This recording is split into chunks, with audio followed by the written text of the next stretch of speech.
Never left. We are here like we said we would be, bringing you a new edition of On the Money podcast. We said last week's episode was big. This week's episode is even bigger. We have finally made it to the fantasy football playoffs. That's right. Week 15, round one of the playoffs. So much news, so much information, so much to go over, not to mention 4 out of the next 5 days, there will be football on TV, which I'm very, very excited about. So there's a lot to cover, reality-based and fantasy-based. I'm one half of the Mega Powers of Podcasting, Irrational, and alongside me, as always, the one and only Oscar O'Money Muniz. Ladies and gentlemen, boys and girls, how are we all doing today? It is a glorious time of the year. It is the beautiful, beautiful seasonal holidays. It's Christmas time. For others, it's Hanukkah. For others, it's Kwanzaa's around this time too, right? Close, yeah. Yeah. So it's a festive year. Peace and love.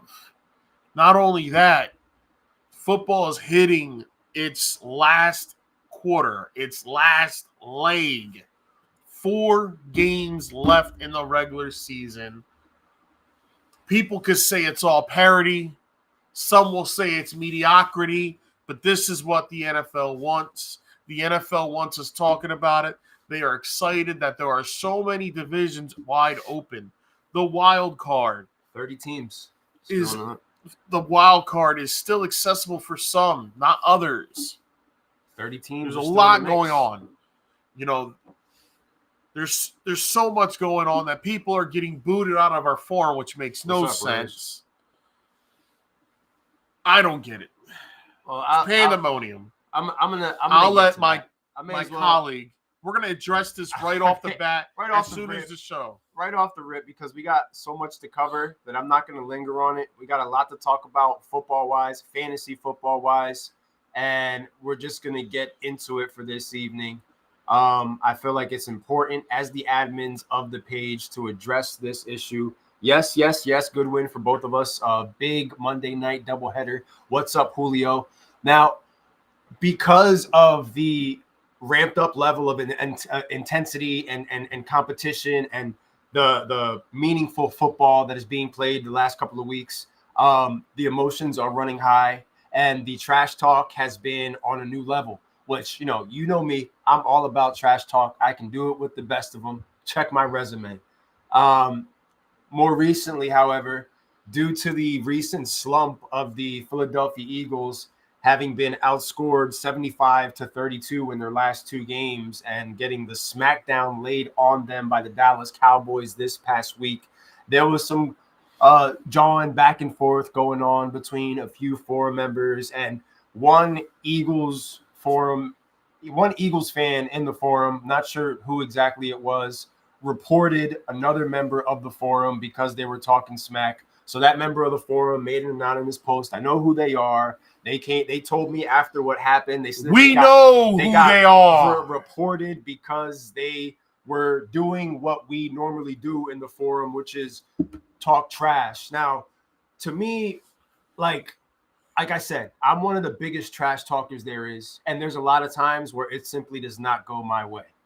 For example, anytime this team gets eliminated completely from the playoffs, there's a flood of memes and me being tagged in all sorts of stuff in the forum, out of the forum, just on my page in general. And I'm just a good sport about it because I know that I bring that onto myself because of the amount of shit that I talk. If you can't handle receiving it, then why do you feel like you can only be in the position to simply dish it out and then go run and hide when things get tough? I don't run and hide. The fact that somebody reported somebody else's comment, in my mind, is honestly weak. It's weak. Like, because at the end, and then especially from one of the biggest shit-talking fan bases in the history of sports. Like, Eagles fans, all they've done up until this point is talk shit. Even after the loss to the 49ers, they were out there flapping their gums, talking trash. Yeah, we're coming for Dallas. We're going to sweep Dallas, yada, yada, yada. Dallas put the beat down on them in Dallas, and I guess it's like people just can't handle losses. But in my mind, again, if you can't handle it the same way that you dish it out, I'm not going to say leave the forum. Maybe you just need to spend less time on the internet. Maybe you just need to find a hobby that is going to help you to deal with that a little bit. How better. long is Anonymous banned? I have no idea. I didn't even get a notification. I didn't either about the person getting banned. What's up, Mike D? So like to me, because normally I fight those things. It annoyed me because a lot of times, I am the peacemaker of the forum, and we have put a lot of time and energy. I'm the shit disturber, but I'm also the peacemaker in moments like these. We've put a lot of time and energy into the forum and making it what it is. And the fact that I'm always talking shit, I'm the villain for a reason. I mean, were you talking shit to the Giants fans on Monday? Because they were on your ass, buddy. And you were having a rough time on Monday. So, like, my whole thing is, like, yes, you can talk all the shit that you want, but at the end of the day, everybody is going to have their turn to talk shit. And there's going to be that day where it's going to be your turn to get the shit talked on you because your team loses. If you can't handle your team losing, all right, and you can't make it fun, like, this is what we built here, guys. This is what the forum is for. The originals of the forum know what it is. We talk shit all day long, but it's all love. For somebody to be sitting there and reporting somebody because your team got their ass beat the way that they did, it's not their fault. DeVito is the Packers villain. It's not their fault. It's your team's fault for sucking and just losing. You know what I mean? You want to take it out on everybody else because your team didn't get the job done, and now people want to be petty betties and go and snitch. Like, who's the rat? Who's the rat in the forum? Because apparently we got it's an Eagles fan. We know it's an Eagles fan. So we know that much. I like, who is the rat in the forum? At the end of the day, I figure that we're all adults here and we can handle this like adults. If someone talks shit to me, then I'm going to talk shit back. RJ, one of our other members, was banned because he was talking shit about the Eagles. Yeah. And somebody reported him. And our Chiefs fan has been banned.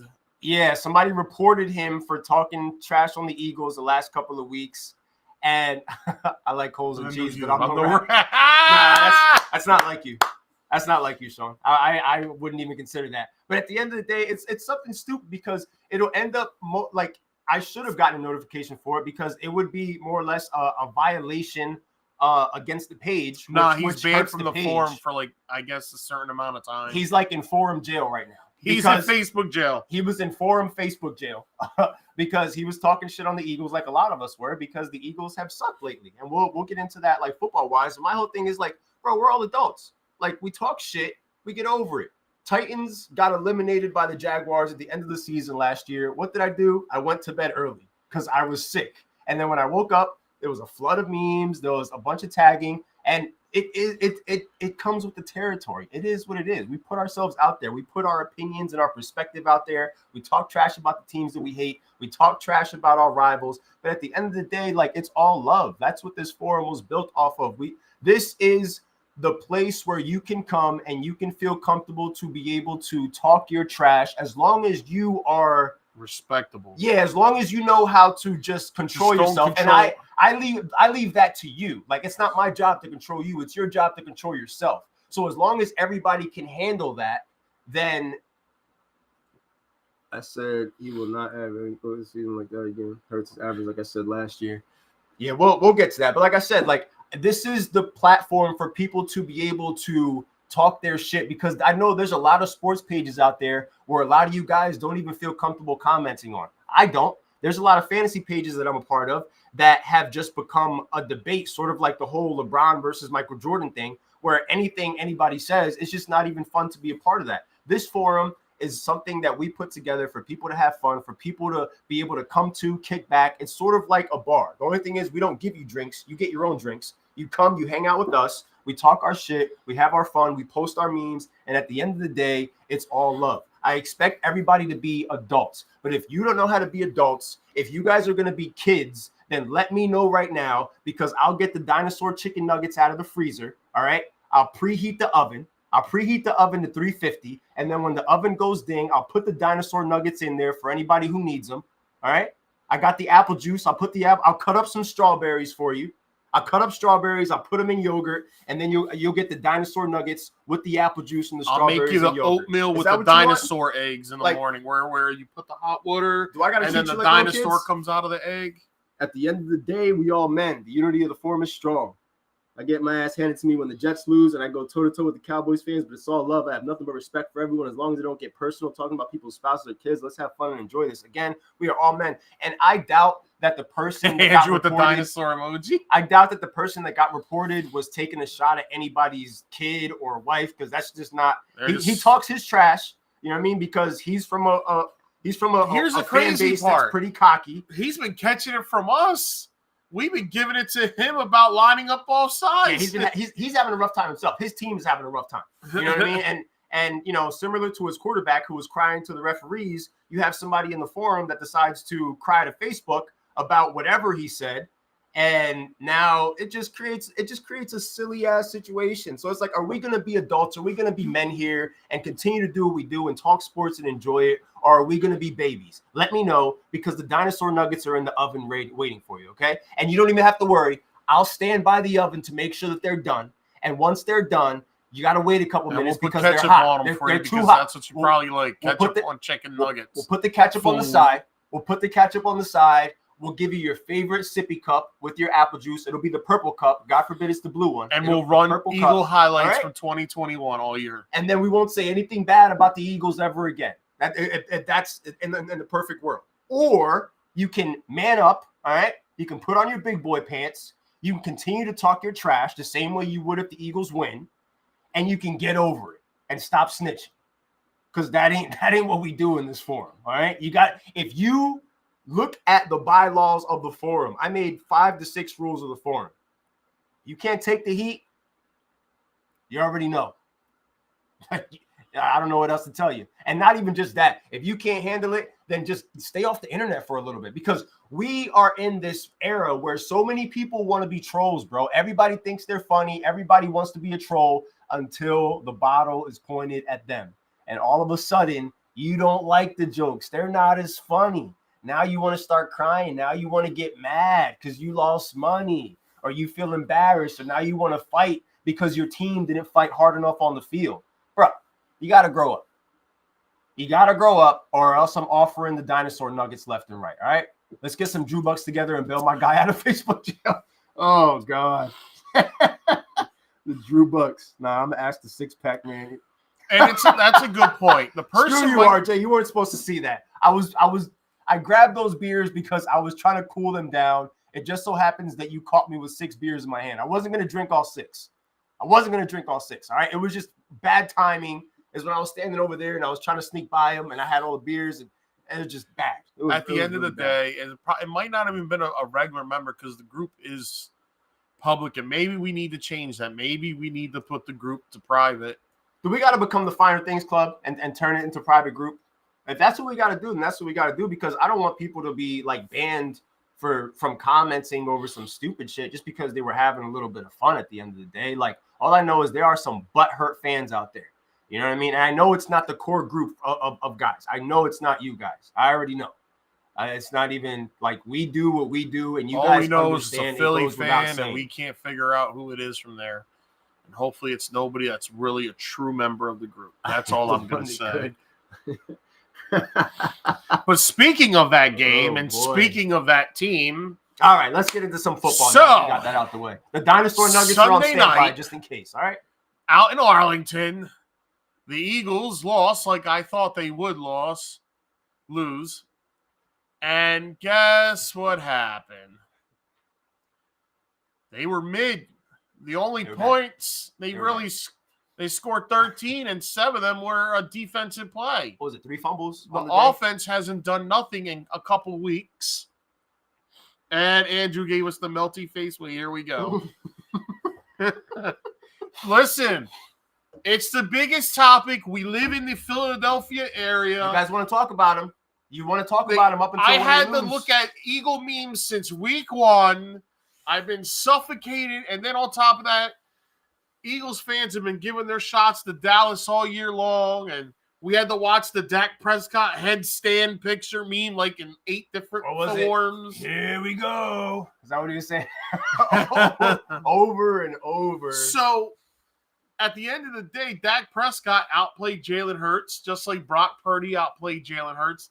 And in my estimation, Josh Allen also outplayed Jalen Hurts 3 weeks ago, but his defense couldn't stop nothing.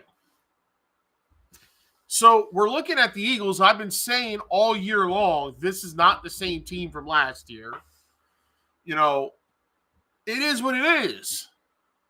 Like, they're not that good. Now you got players coming out talking to Derek Gunn anonymously, that phrase lately, anonymously saying our offense is simple. There's nothing intricate about it. We're losing faith in our coaches. What? Head coaches? It's funny because this summer we talked about the potential for what would happen if things went wrong, because we're from the area. We hear the people. We listen to them talk when things are good, when things are bad. And there was a list. And the list was comprised of who will the fan base turn on the quickest if things start to go bad. Here we are in the midst of a 2-game losing streak against the other 2 big dogs of that conference. And all of a sudden, the first name on the list, Nick Sirianni, is public enemy number 1 for some of these all Philly over fans out again. here. Talking about he's not a good coach. He's a yes man. But when you guys were winning, oh, man, you seen what he did? You seen how he was yelling back at the crowd? That's so Philly, man. That's so us. You don't like us. We don't care. What's that stupid little song you guys sing before games? I don't hear you singing it anymore. Remember a couple weeks ago, now Kansas Sirianni's City? on the hot seat? Are you going to add a couple him? weeks ago, Kansas City? Yeah, you like that one, right? Yeah, and everybody loved it. And everybody was eating it hyped. up. Everybody was eating it up. Last year when he was celebrating beating up barely beating a Colts team, looking at the fans and screaming at the fans. Typical sore loser mentality is to be able to dish it out when things are going good and then tuck your tail between your legs when things are going bad. And now all of a sudden he's not the guy. Sirianni is not a real coach. All of a sudden we need a lot of coach. us have. And I mean, I said that he would be the first one that the fan base would turn on if things went bad. Things aren't even at their worst. We're talking about a football team that's 10-3 right now. You're 10-3. So you're still riding high. You're in good shape. You're going up against Seattle on Monday Night Football. But what up, Jason? The feeling in the air isn't the same all of a sudden because, no. like I said, you have been outscored 75-32 in the last 2 weeks by 2 of the big dogs on your side. 2 teams that heading into those matchups, you were highly confident about beating. Yes, the 49ers were talking a lot of shit, but so were the Eagles. They were talking mad shit. Eagles fans were talking mad shit about San Francisco. And Debo went in there and laid the smackdown. And then after that, on the following week in Dallas, I picked the Cowboys to win. Not only did they win, they whooped ass across the board. And Philly did not look good. Neither side of the ball. There's nothing you can take from that football game to say, okay, this is the moral victory of the day. You know what your moral victory is? The fact that you're 10-3 right now. That's your moral victory. But reality is now you're in the wild card spot. Aren't they? They're in the wild card? Yeah, they're the 5th As of right now, they're currently the 5th seed. So just like that, with that loss, they go down to being the 5th seed in the NFC. It's not a bad place to be when you look at who your competition is going to be in the NFC South. Area Giants resident, with the comment I just posted on the video for everybody to see. Sirianni got that job because he's a yes man type of coach. That's why Peterson got fired, because he wasn't. Oh, I love Philly. I'm Philly born and raised. I'll eat a cheesesteak in front of you right now to prove it. You know, he's coming out. He's in the interviews doing all the right things, saying all the right things. When they're winning, he's doing the whole, first down, you know what I mean? All that bullshit and everything. But all of a sudden they're losing and guys are on the sidelines pouting. And not just that, not just losing, getting your ass kicked, fumbling the ball. What is it, like 62 to AJ Brown with a fumble? What was it, the total point difference? 75-32. Woo. The defense has allowed 75 points in the last 2 games against one of the 2 teams that you're going to have to play again down the road at some point. And I don't think Philadelphia wants to go back to Dallas. I don't think they want to. Luckily for Philadelphia, they have a cream puff schedule to end the season. Moral victories don't get Super Bowl Seattle, trophies. That's right. That's right, Chris. I like that. We got Seattle, the Giants twice, and the Cardinals. And the Cardinals. It's a cupcake. So they'll be back to talking shit soon. However, they'll be back to talking shit. It has been 15 years since the Philadelphia Eagles have won in Seattle. Really? Yeah. Oh, that's a sick stat to put out there before the game. That's something I didn't know. That's probably something a lot of Philly fans didn't know. What is it about Seattle? I don't know. It's been 15 years since they won in Seattle. Wow. So they're gonna try to come out to try to make a statement on Monday Night Football going up against this Seattle Seahawks team. But my question is, who is going to guard DK Metcalf?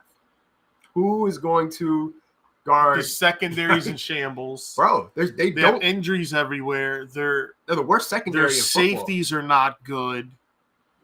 Their front seven, their front four, which was supposed to be this monstrous front four, has been given a rushing yardage like crazy. And I've already started to see. Well, it's still their strength, though. I have already started to see Eagles fans using the excuse that the team is tired from the gauntlet.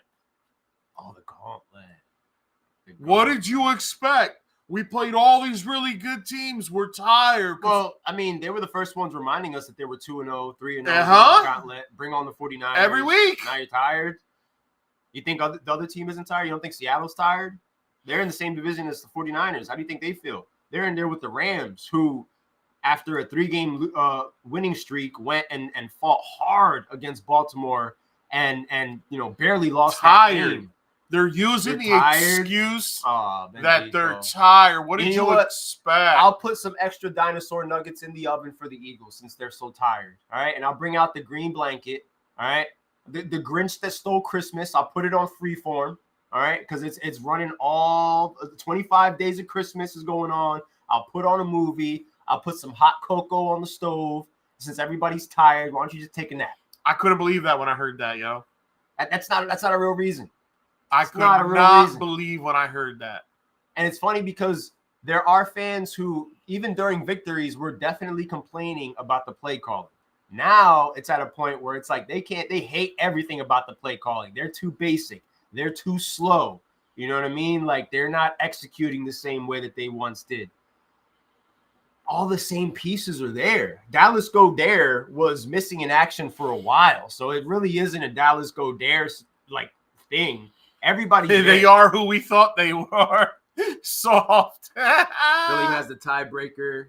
They should win out. Okay, so if Philly wins out, then they would reclaim the spot for the NFC East over Dallas.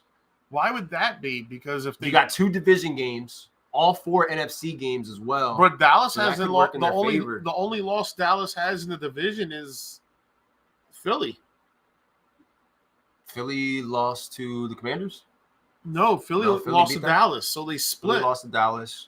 So how's that? I'm not sure. I got to figure that out. And this is the time of year where all that stuff comes into play. You're looking at who's in the hunt, who's not, like what the playoff scenarios are, who needs what to happen. But right now, the hard part of the gauntlet for Philly is over. Seattle is like that last team. I mean, I shouldn't say that because they still got 2 So games. Philly got a better conference record than Dallas? Is that how? Because that is that right. Might be it. You go based off your division, then you go based off your conference. So San Fran is at number 1. Bro, they beat both teams. Who's to say if? Bro, what if they take at least one of those 2 What games, if he takes bro? one? He's serving up cutlets. That crowd in East Rutherford goes crazy for DeVito, bro.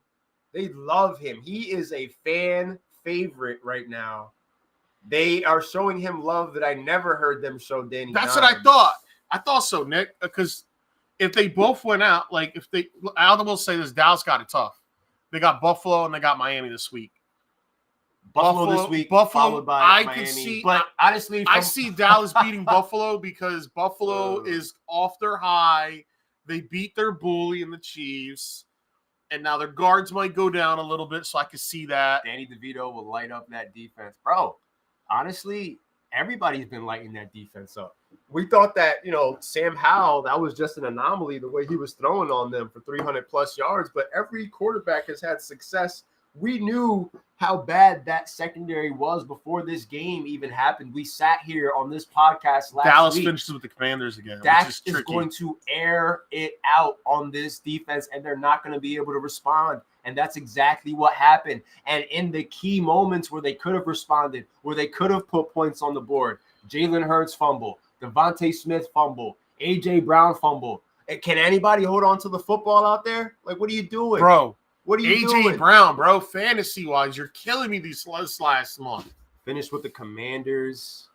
Yeah, Dallas has a definitely They have a tough schedule. slate. They have a tougher of games schedule. when you think about it. First of all, I think Cowboys and Bills is the game of the week Yeah. heading into this week as far as the slate. 425, that is going to be such a huge matchup for both sides, followed by a Miami Dolphins team that we now know what they are without Tyreek Hill, which is why I feel like his argument for MVP only got stronger, because when he wasn't on the field, we saw what they look like. And it's Right not now, pretty. the MVP's between Dak and Brock Purdy. Well, Dak is currently the favorite. Dak, after this past weekend, Dak is currently the favorite. that then helped. Brock, This win helped and him out. everybody else. It was a big win. They needed that win. They needed to beat a real team. All right. All the shit that we are talking about Philly right now, they're still a winning team. They were 10-2 before this game started, and Dallas needed to win this, because if they didn't win this game, it would have been a firestorm of get rid of this And Nick guy, doesn't get wanna rid win of the that division. guy. Which is smart, Nick. Now you're playing chess. You're not playing checkers. If Dallas has the 5th seed, they go play the NFC South. Yeah, which is going to be the Bucks or the Falcons, and you're going to go and light those guys up. You know what I mean? You're going to go to their field and just destroy them. Which is smart.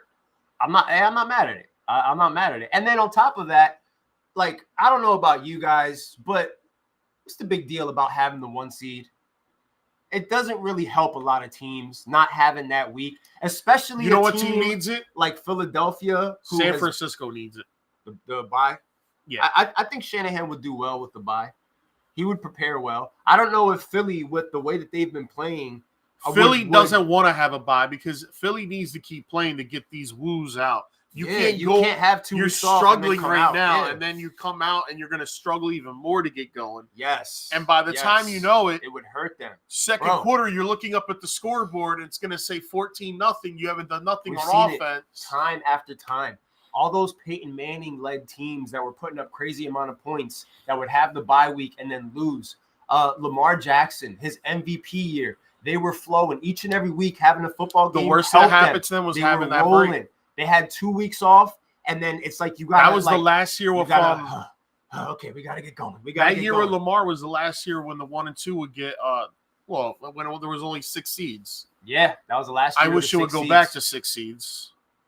Because ever since they introduced the 7th seed, the 7th seed is yet to win a game. It might happen this year. We don't even know who the 7th seed is going to be because this shit is so wide open. We really don't know. It's still going to come down to who gets hot in these next couple of weeks. The comments are flowing right now. We appreciate and love you guys for checking in for another edition of On the Money Podcast tonight. There's so much to cover, so much to talk about. Whatever you guys want to talk about, feel free to just bring it up. Let us know what your situation is with fantasy football. Let us know what your picks are for this week. Like, because I personally just let us think know. the 6th and 7th seed in the NFC, whoever it may be, I think they're going to be one and done. 6th and 7th seed. Yeah, I'm not impressed with anybody that's just hold on. Like, let's think about that real quick, because the 7th seed will be playing the number 2 seed, right? which would be Philly. Which would be Philly, who I'm not impressed with. And the 6th seed would be playing the Detroit Lions team that I'm not impressed with. However, right now. but Detroit will be playing at home. Detroit will be playing at home. They play better. So at I home. would give the edge. Like I think Detroit wins this weekend. They're at home. They got Jared the Goff Broncos? doesn't. Yeah, Jared Goff doesn't have to play in the elements. That's a tough one, bro. That's the Saturday night main event right there, Broncos versus Lions. And let me tell you something. I feel like, and this might sound like cliche, I feel like the Lions play better with the lead. When the other team scores first and all of a sudden they can't dictate the pace on the line of scrimmage and they can't run as much as they'd like to, the Lions have come across some struggles. Like, this last game against Chicago was rough. That was a tough one. Yeah. Like, really, for you to be a 3rd seed and go to Chicago, 2 top 5 picks in the draft Had right they now, won, man, who aren't even sure about their quarterback at the moment. had they won, it would have made this whole home field thing even more. It would have made it crazier. Goff got to chill on the turnovers. That's been a big issue for him. The dude has become a turnover machine out of nowhere. He was protecting the ball at first. Yeah. And it was a rough day if you felt confident enough to, like, if you were doing like a triple stack of Detroit Lions, like, it was a rough day for you because Goff was just giving the ball away, especially if it was a situation where you were relying on him to get you into the playoffs. I was in Gridiron Goats. Now I'm not in the playoff picture. I ended the season 4-10 and was just on the wrong side of that because of the fact that he just is not delivering. When it's cold, he's a domesticated cat. He doesn't. I gave it everything I had in that league. Yeah, we tried. Some leagues you just can't get right in. I ended a year on a 3-game winning streak trying to get in there, and it just didn't work. It happens, bro. It happens. It hurts when all your running backs don't do nothing all year. Nick Chubb gone after the 2nd week or 3rd week. I never recovered from Nick Chubb in one league. Once Nick Chubb went down, there was no adjustment. There was no waiver I could do. There was nothing. So this right here is like, we assume that the Eagles are going to destroy the Giants in those 2 games that they're playing each other. And those could very well be get-right games for the Eagles because the Eagles usually get right against the G-Men. But that energy in that stadium that I saw when they played the Packers and beat them, right now the Giants are currently riding a 4-game winning streak. And, they're going up against a New Orleans Saints team that can't score. The Saints can't score. I think the Giants win this weekend. I think so, too. I think the Giants beat the Saints this week. And the legend grows. The Saints are ugly to watch. They are. It's terrible football. I had that game on the YouTube. I got Oscar once this week. On the YouTube thing on all 4. Do we? Yeah, we play each other in True Money. Oh, yeah. Like, I'm staring at it, and I'm like, this game is so boring. With the Saints? Yeah. It was gross. Bro, it's the Panthers. Like, that. The Panthers are the Detroit Pistons of the NFL. Like, I was just about to destroy them. I was just about to say that, Nick. The New York Football Giants have a legitimate shot to make the playoffs because I'm going to go out on a limb and say a 8-9 team will make the wild card in the NFC. They literally took all of the momentum that Green Bay has had up until that point. We thought it was going to be a big night for Jordan Love. It was going to be a big night for Green Bay. The Green Bay loss against the Giants will haunt them. It's a bad loss. It's one that they didn't need. It was a trap game for them. Had the Giants just beat the Jets, had Daboll had just gone for it on 4th down to extend the drive instead of running Gano out there and getting closer, because they would have converted a 4th and 1. And they still don't have a wide receiver one. Think about this. Crazy. They would right now be 6-7. It's a good place to be. They're 5-8. This offense is moving the football better than it has all year long when the 1st string and 2nd string quarterback was in there. And the kid's not even putting up prolific passing numbers. He doesn't have to. He's averaging about 50 to 60 yards on the ground and 150, 170 passing. So he's averaging about 2-something total yardage. But he's not putting the ball in harm's way either. That throw that he threw in the end zone for the touchdown to Hodges, that was a hell of a throw. The Green Bay Packers never heard of a QB spy.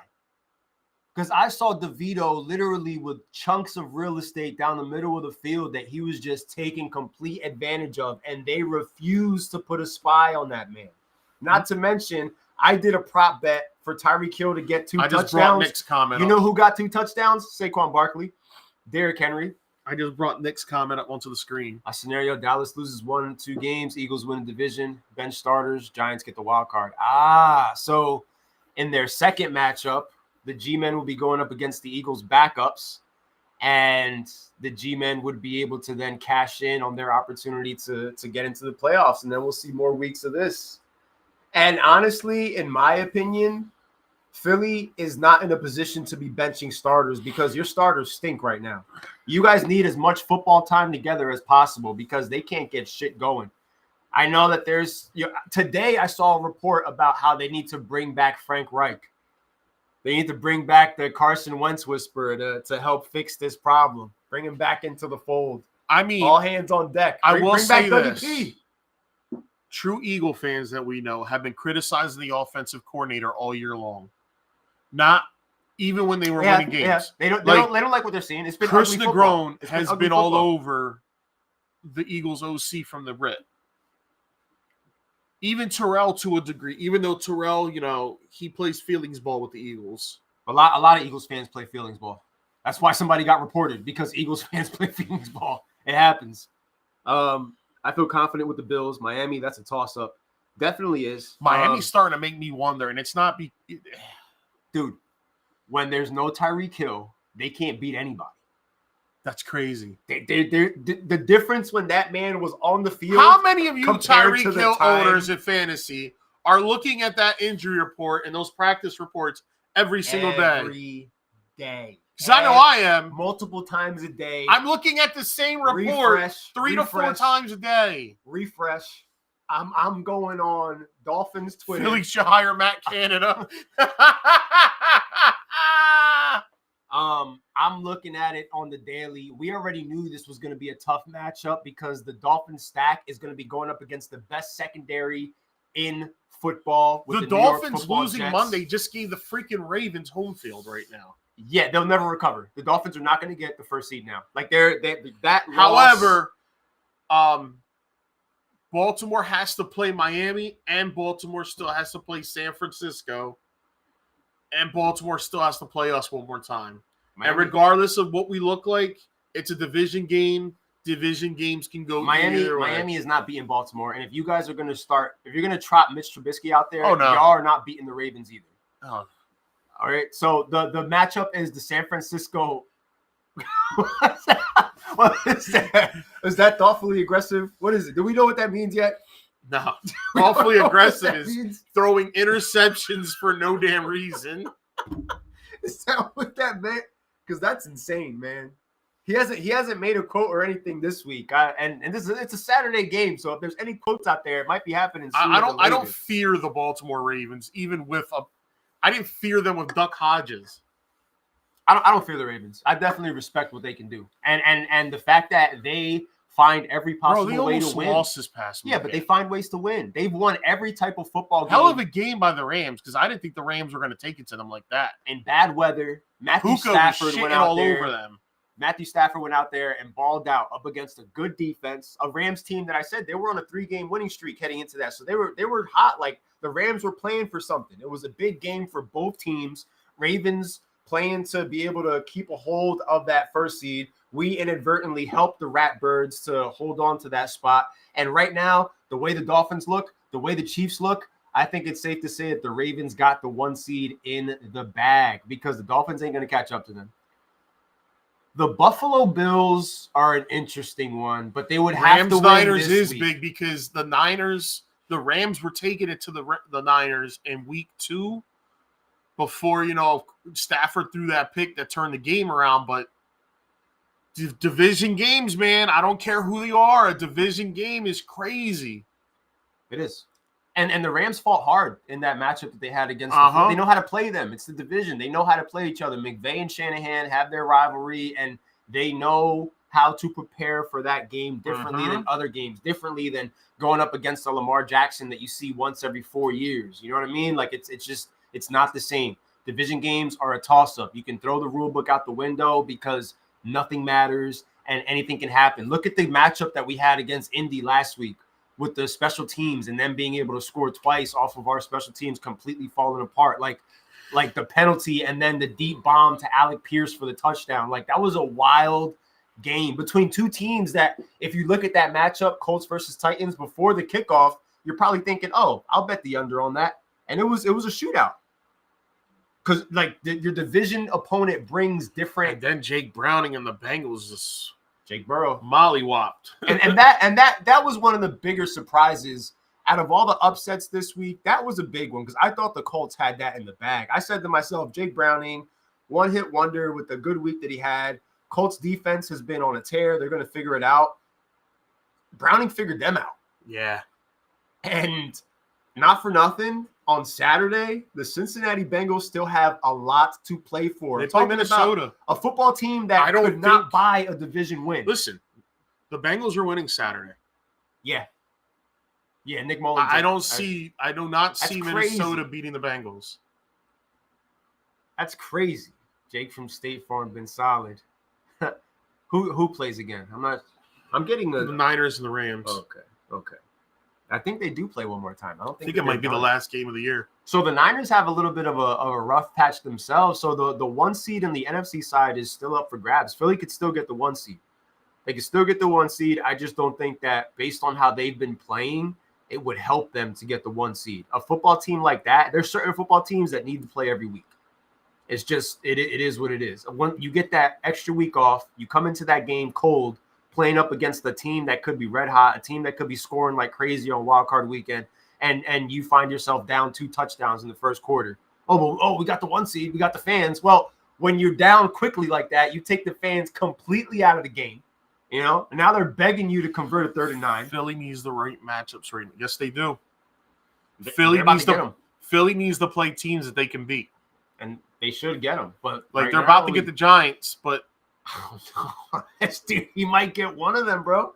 He might get one. Is the first game in Philly or in East Rutherford? I feel like that'll be a tone setter. Is if the Eagles have to go to East Rutherford. And that's the game. That's a must-win for the Giants. You got to beat them. You got to beat the Eagles once, guys. I know you can't beat them twice, but you got to steal at least one of them. You got to. I don't think that you're the better team, but you could be the better team on that Sunday. Any given Sunday, anything can happen. Bro, the Jets beat them. Yes. Yes, they did. The Jets beat both of them. And now we're looking at – I could definitely see a scenario where the Giants sneak in, man. Dallas needs to play at home. I agree with that. Now, Eagles need the momentum going into the playoffs. Yep.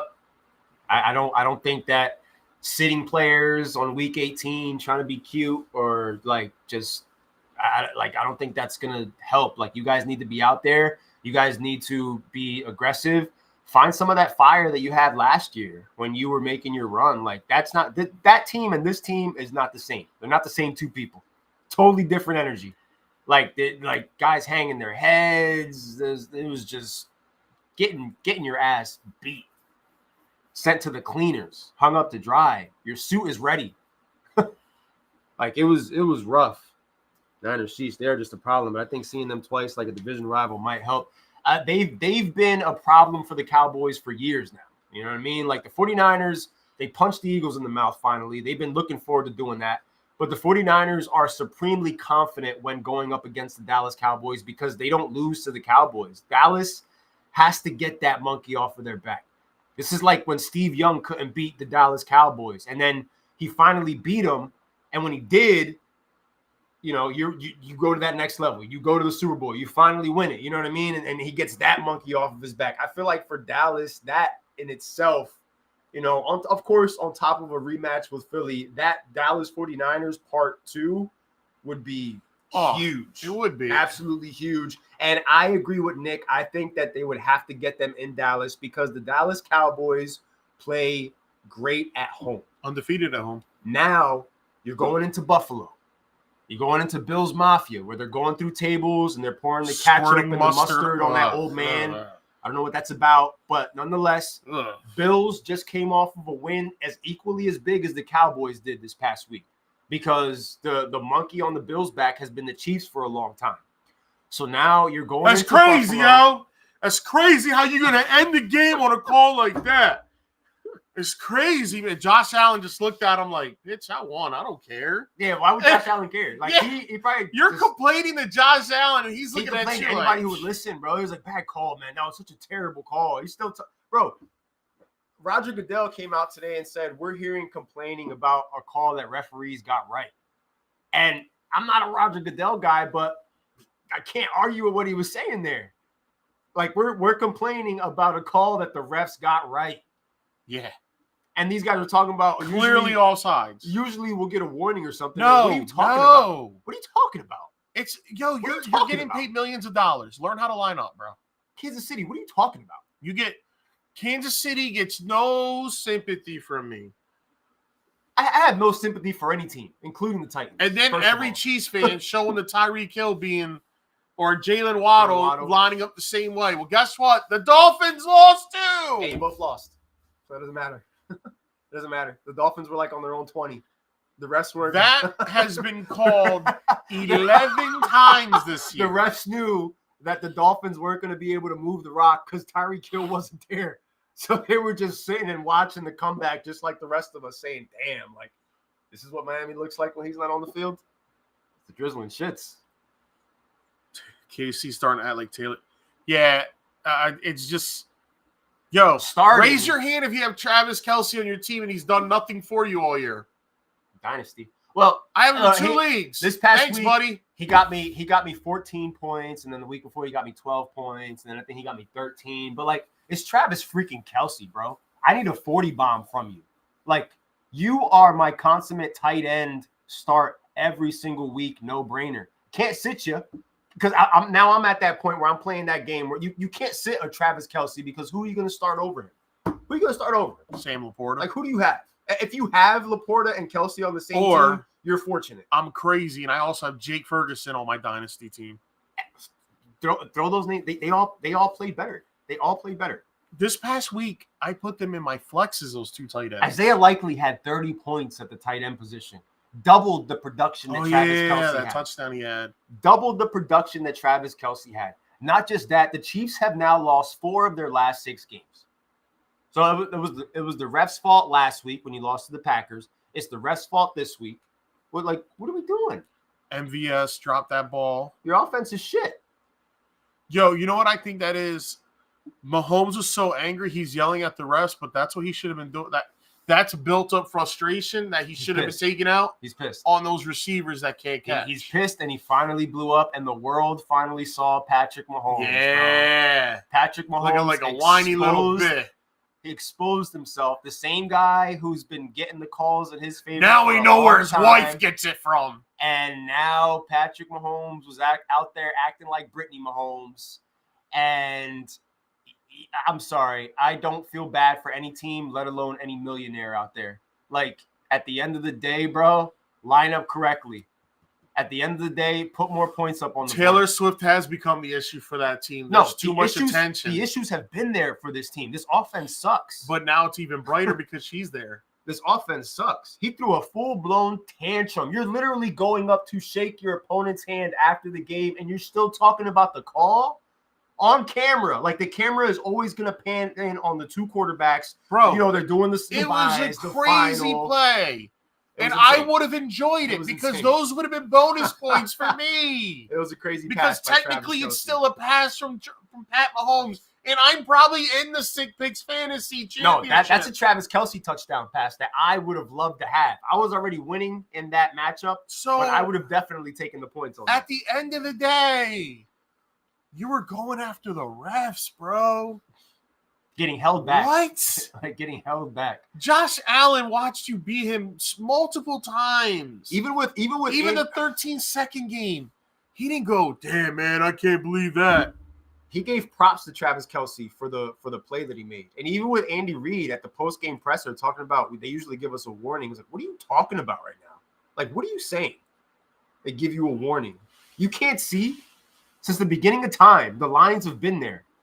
You can't look and see everybody else where they're lined up and where you're lined up. It was the right call. Oh, snap. Nick started Dak in Dynasty over Mahomes. Nice. I don't blame you. Dak's having a better year. Bro, in the last 4 weeks, Dak Prescott has been a better quarterback than Patrick Mahomes this season. Not just Pat Mahomes. Tommy DeVito has outscored Patrick Mahomes in fantasy the last couple of weeks. He's been a better start. 15 points. There is a number of quarterbacks that, like, if you're heading into your matchup this week, week 15, and you got Patrick Mahomes, first of all, congrats to you for even getting to the playoffs while having Pat Mahomes.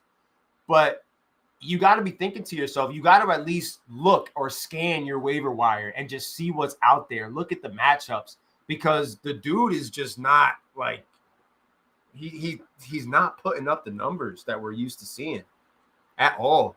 Eric Bieniemy not in the picture. Tyreek Hill not in the picture. Travis Kelce distracted. Travis Swift. Like, yeah, Orlovsky, that dude, he can lick my balls. He's a freaking Mahomes apologist, bro. It doesn't matter. They called it. It is what it is. No matter what, nobody can make an excuse for what Patrick Mahomes did. He had no choice but to come out and apologize for his actions because he knew he was wrong. There's no excuse. He's going to have he had a FedEx package probably waiting for him today. There's no excuse. At his locker. You are going to end up beating the Patriots. You know what I mean? So this is your chance to have yourself a get-right game. But at the end of the day, as far as I don't think they're going to win, but it's going to be ugly. Yeah. It's not going to be pretty. Yeah, I'm expecting it to be ugly. Joe Flacco, not even close. The amount, like his fantasy numbers compared to Patrick Mahomes. Like there's so many better starts you can make. Oh, I can't wait till this ends flat, boy. There's so many better starts. The Flacco wall's coming, and I can't wait. I mean, you ride the wave because we're talking fantasy. I'm talking about reality. AFC North. We're not talking reality? We're not talking about AFC North. I could care less about the Browns. At the end of the day, Joe Flacco is a better fantasy start right now than Patrick Mahomes in 2023. Who would have thought? Who would have thought?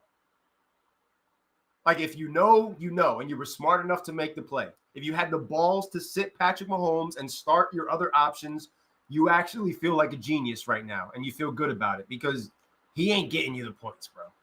It's just not happening.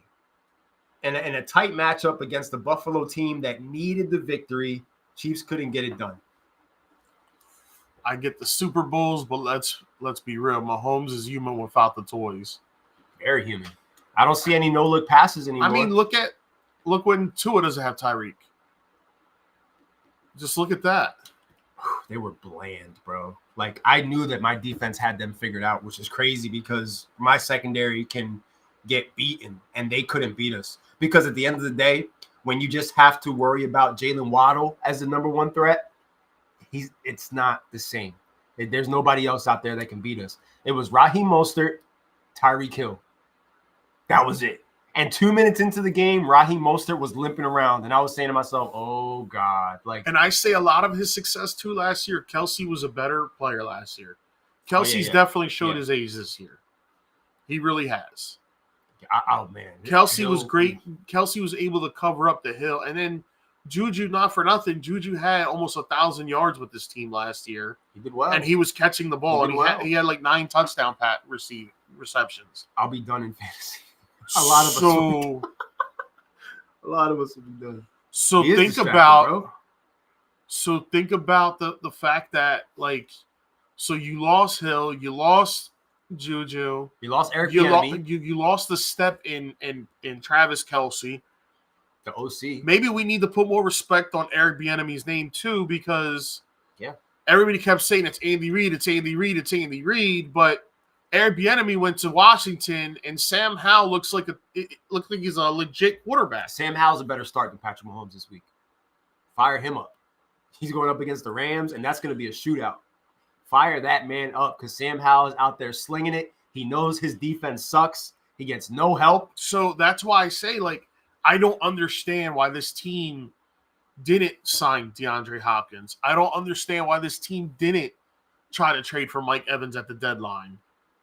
Well, they're going to do it in this offseason. I can guarantee you, whatever top wide receivers available, the Kansas City Chiefs are going to back the Brinks truck up and bring them in. You talked about Travis Kelce last year covering up some of the deficiencies with this football team. He had an unbelievable year. Did he have almost 1,600 yards or something like that? Something like that. This year, it was their defense that covered up a lot of that. But now they're on the field too long. You're on the field 40 minutes. Bro. You're tired. Your receiving team, your receivers aren't doing nothing. So this is where Andy Reid needs to adapt and not be stubborn. You talking about Eagles are tired? The Chiefs defense is tired because they've been carrying this team. Andy Reid is being stubborn right now, and he keeps throwing the ball. No, you got Isaiah Pacheco. You didn't have him this week, but you had Jerick McKinnon. It's hard to be hungry when you're sleeping in silk pajamas. A lot of Why these players are and you teams not- forgot, bro. Why are you not running McKinnon more? Why are you like Clyde Edwards-Helaire had a little burst here and there? Yeah, McKinnon was gone for 2 months, which I don't understand because this is the time of year where they end up relying on If him. and it Pacheco pays can play off. this week, yo, you need to run He's the not. rock, bro. He's not playing. I don't think he's coming back for a couple weeks. That's a major issue for them. They're wounded right now going into this last quarter of the season, and they might end up being easy pickings if Or they get matched up with the wrong They better team. get their shit together, or he's going to start on the road in the Denver Broncos. The Denver freaking Broncos, the Man. team that got manhandled 3 months ago, Man. 70-20 something, is now just one game behind the Chiefs. And if I'm not mistaken, they play the Chiefs in the next couple weeks. I'm not certain. Let me Cortland Sutton is one of 3 players with more than 10 touchdowns. He is a walking touchdown. Their run defense is still not great, but they're out there still winning football games. Russ is No, they're cooking. done with the Chiefs for the year. So but- 1-1. They lost to them Yeah, they lost once and early won in the once. year, right? Yeah. Okay. So they got the lines this week. The lines all of a sudden, if Jared Goff turns that ball over more than 2 times this weekend, He's going up the against- Broncos are winning. going up against that secondary, bro. The following week, they're home for the Patriots. And then they're home for the Chargers. They don't got to worry about Justin Herbert now. No, it's not a thing. The Broncos could win 3 in a row. I think the Broncos are going to the playoffs based off of what I've seen. I think the Broncos win this week, and I think that they end up going to the playoffs. And that's a tough matchup. Like, let's say they are the 6th seed and the Chiefs end up at the 3 seed.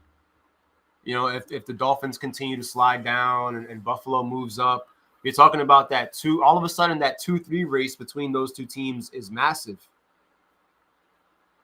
Because the Chiefs would be at the 2 spot going up against whoever the hell the 7s. I don't know what the AFC is going to end up being at the end of the day. We have no idea. But I just know it would behoove the Chiefs to be the number 2 seed, because if you go to that number 3 seed, that number 6 seed might just be a pretty good team. And they might be good enough to knock you out the way that you've been playing.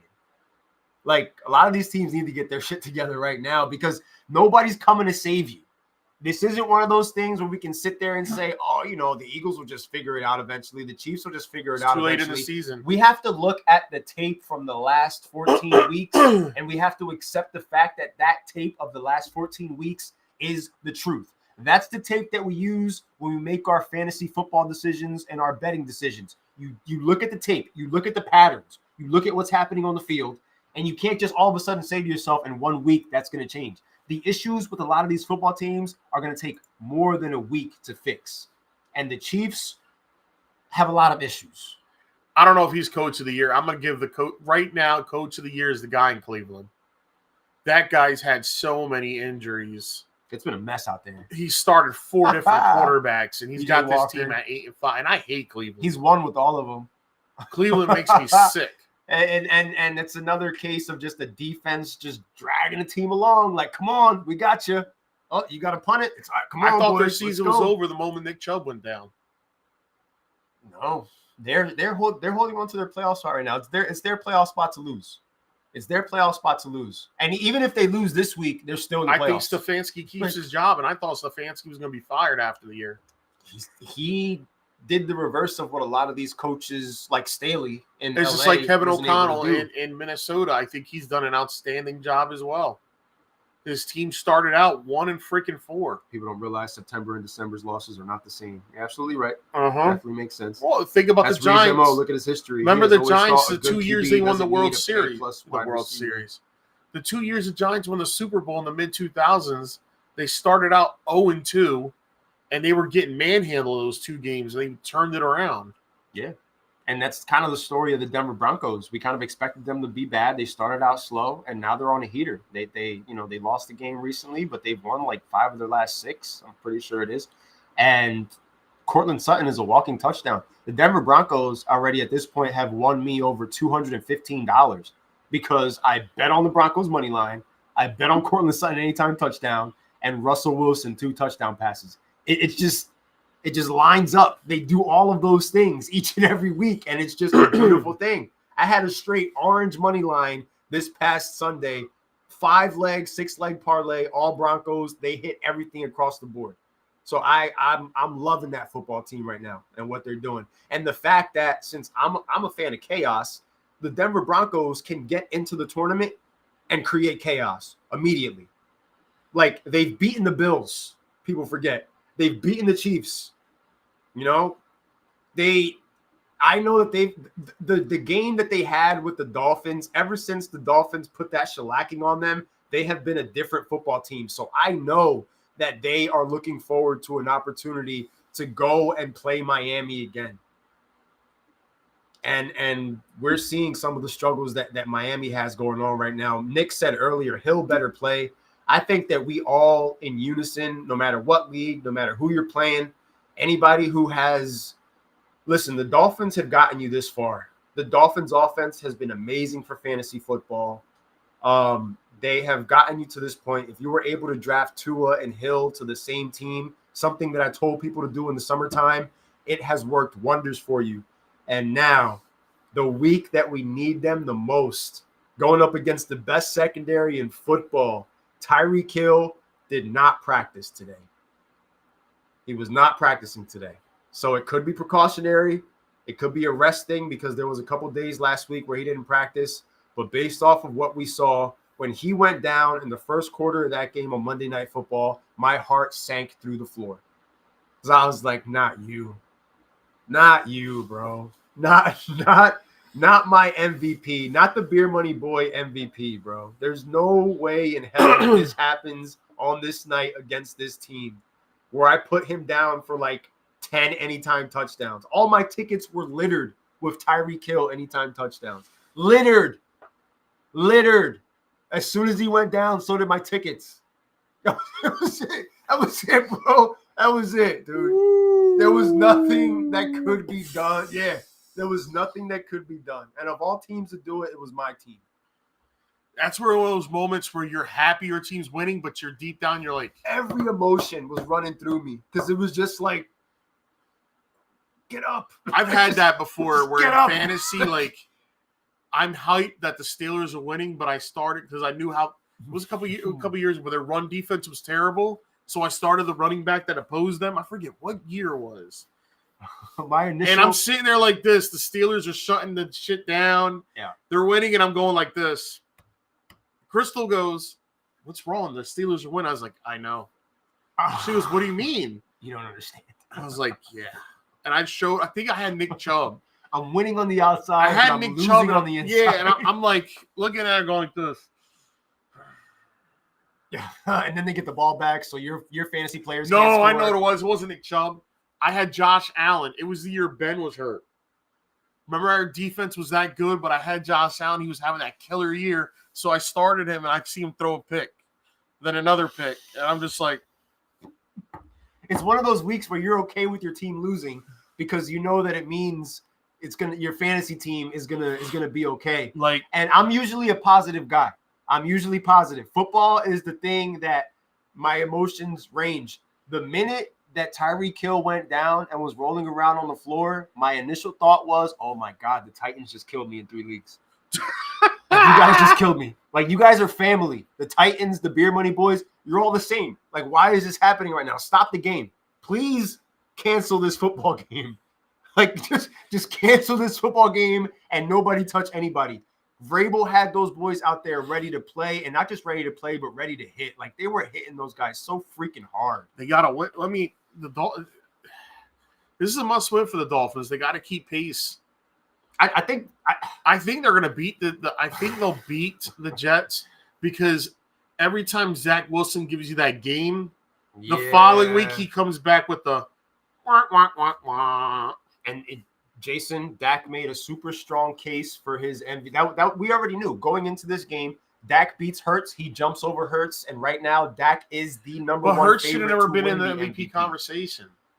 He hasn't been that good. The rushing touchdowns put him on a pedestal with some of these other guys where But if he didn't have those. But if he was any other quarterback, he's not running it. He's not sneaking 12 times. 12 rushing touchdowns. At least 10 of those are sneaks. Anybody with 12 rushing touchdowns is going to be in the conversation. If I was a running back for the Eagles, like you just said, I would my go question to Sirianni and be like, can I score? My question would be, how many of those 12 touchdowns were tush pushes? You know what I mean? Like, because give Purdy 12 rushing touchdowns. What are we saying about him? Give Dak Prescott 12 rushing touchdowns. What are we saying about him? Tua, Josh Allen. Like, that's the strength of his argument. That's the crutch that you can lean on a bad day, is the fact that he has the rushing upside and the rushing touchdowns. 8 tush pushes out of the 12. Look at that. Yeah, because the Bills one, he ran it right through. Because think about this. If you're a running back for the Eagles, you got to be looking at Sirianni like, bro, can I score? I'm the one that ran down here. It sounds like how many times did DeAndre Swift and last year Miles Sanders break big runs? They get stopped at the 3-yard line. Next thing you know, I'd be looking at them like this. Can I? Remember when Rashad Penny was a thing? Anybody seen him? No. Has anybody heard? He's been a healthy scratch for the last couple of weeks. He's been a healthy scratch all season. Oh no, I just don't cut him. He's been a healthy scratch all season. And I think that people are looking at Sirianni for different reasons. Not just the fact that Swift fell off because they ain't using him. Well, he was a little banged up. And again, at the goal line, he's on pace for a G. So he's on pace for 1,000. And DeAndre Swift is an interesting conversation to have because you have a game tomorrow. You have 3 games on Saturday with the likes of Zach Moss and the Joe Mixons of the world. The Eagles don't play until Monday. If you have DeAndre Swift on your roster, do you take the chance and wait until Monday Night Football?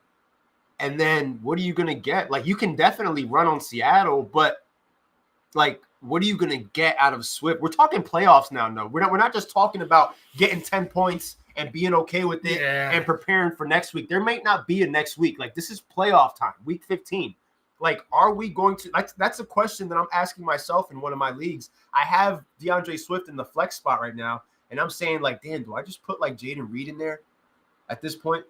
Dude had 12 targets in that game. It didn't look like it, but Reed had 12 targets. He's getting carries. He's getting opportunities.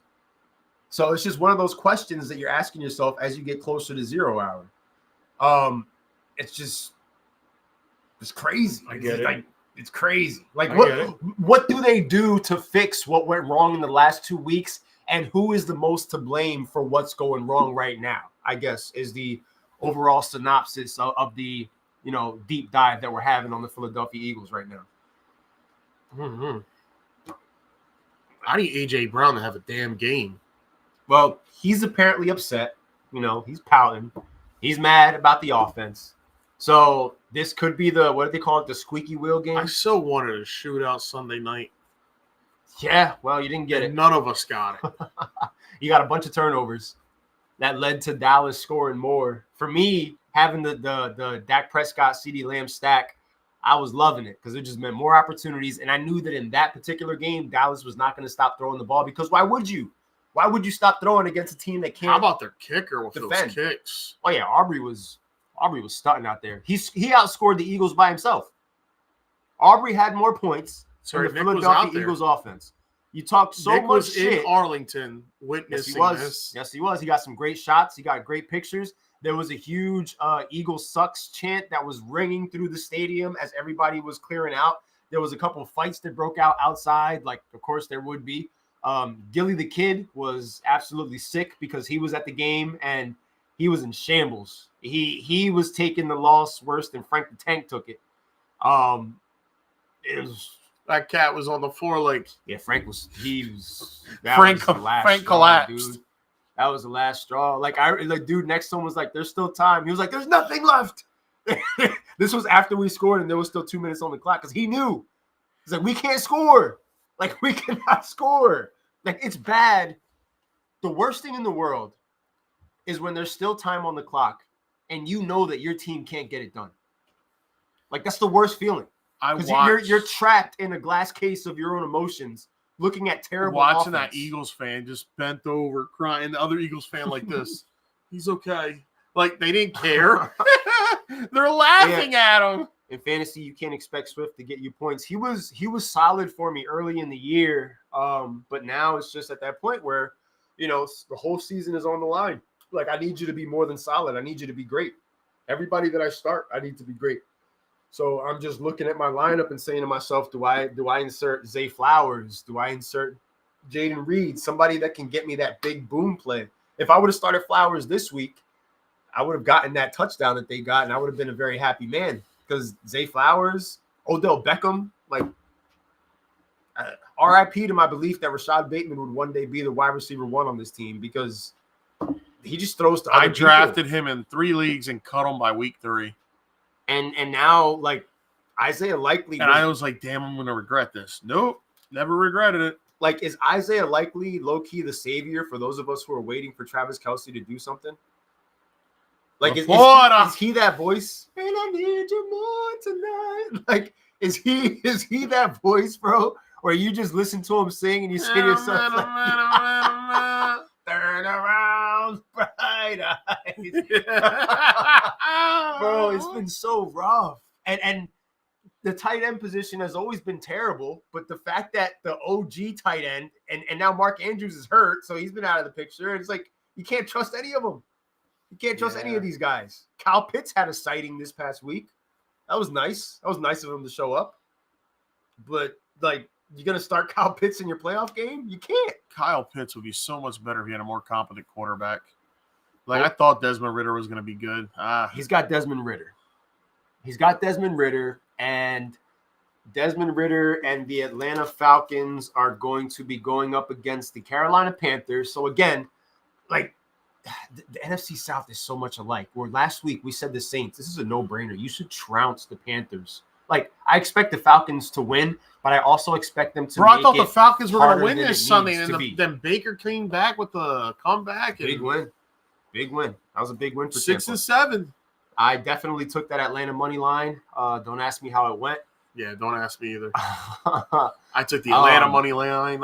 And for Atlanta, you took the Detroit money line. You're hoping to yourself, yeah, me too, bro.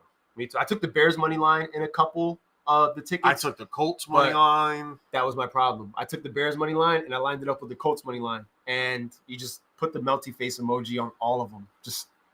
And on top of that, Dolphins. Just line them up. Just line them up. Dolphins money line to the moon, bro. Killed me. Oh.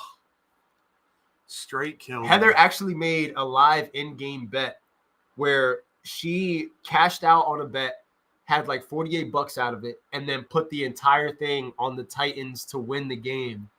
I think it was before the touchdown pass where we took the lead, and she doubled that shit just like that. I put a parlay on you guys. I took Dolphins money line. I took Jalen Waddle anytime touchdown. I took Will Levis under. He went over. And I took your field goal kicker with 2 kicks. The Titans didn't give anybody what they wanted this week. Honestly, unless you were starting Derrick Henry or you had the balls to start DeAndre Hopkins, the Titans really didn't give you what you wanted. So, yeah, I didn't really bet that hard this weekend. Only a couple bets here and there. I went hard this weekend. I will this week. I'll go back to my touchdown scores. I have good luck on Sunday, and I told myself that I would probably take it a little bit easier this week because of the fact that I have 9 playoff matchups for this week. So I want to be able to make sure that I'm locked in, focused on the right thing. And then, from there on Saturday, I'm actually off Saturday. So I might dabble with the 3 games that are in the Saturday slate. I'm just going to focus on. I want to hit a Sunday. nice amount right before Christmas, like I did a couple weeks ago with that 500 with those anytime touchdown scores. I actually wrote down a few of the week 15 props that I was just thinking about trying out. You see, I got the money lines, the anytime touchdowns. I can't resist money line. I really can't. Anytime touchdown, I have to be a little bit smarter. I can't put Tyreek Hill on 9 anytime touchdown tickets. I know I should have done at the Steelers game. Mitch Trubisky over 1 turnover. Kept betting 10 every drive for a fumble.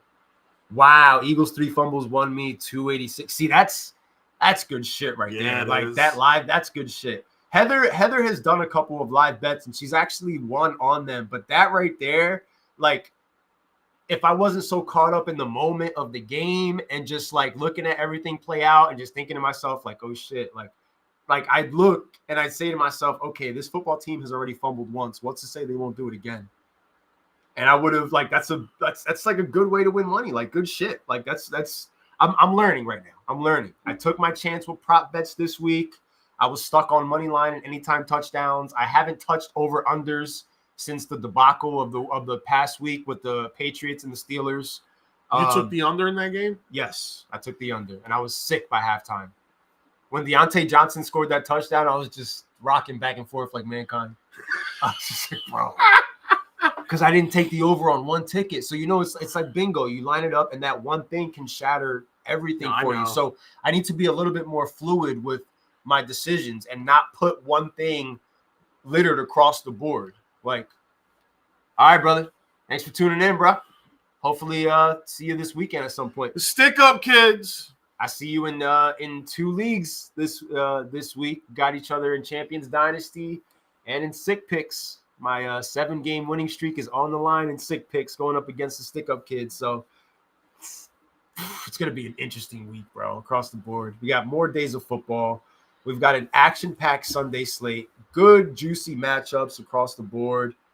Like it's gonna be freaking crazy. I'm putting Derrick Henry down for an anytime touchdown. I am. I'm putting him down. I put him on every single of my ticket every week for any time. Not for nothing. Not like I like the Texans. I like what they've done. I like CJ Stroud. Not crazy about the amount of injuries that they've dealt with in the last couple of weeks because it's not just injuries. It's their wide receiver 1, then their wide receiver 2. Now it's their franchise quarterback who is still not out of concussion protocol. You mean to tell me that we're going to be getting Davis Mills and them coming into Tennessee? I got protection on this so I can make $1. Titans money line, and I might go as far as to give Derrick Henry two anytime touchdowns in this matchup because it's a tailor-made Derrick Henry game. I know that my rookie is juiced up. He's hyped right now. He's screaming. The OC was scared to hug him because he didn't know if he was going to hug him or hit him. But like if you're the rookie, you don't have to go out there and stunt because Stroud is not going to be on the other side. You just have to go out there and win the football game. And the way to win the football game, feed Derrick Henry and give it to your boy D-Hop. The D-Hop Levis connection has been working well. Mm-hmm. We're going to be in those old school Oilers uniforms going up against the Texans this week. And I know that D-Hop wants this. So I think it would be a good day to start D-Hop and a good day to start Derrick Henry. I do not fear Davis Mills in the slightest. Nonetheless, a Davis Mills who is now passing to the 3rd and 4th options. Yeah. Like, what's Noah Brown going to do? I just saw what Jalen Waddle did. I'm not too confident with that one. So give me that Titans money line, baby. And all of a sudden, we ain't dead yet. Need Goff to wake up. Jared Goff this week up against Denver Saturday night.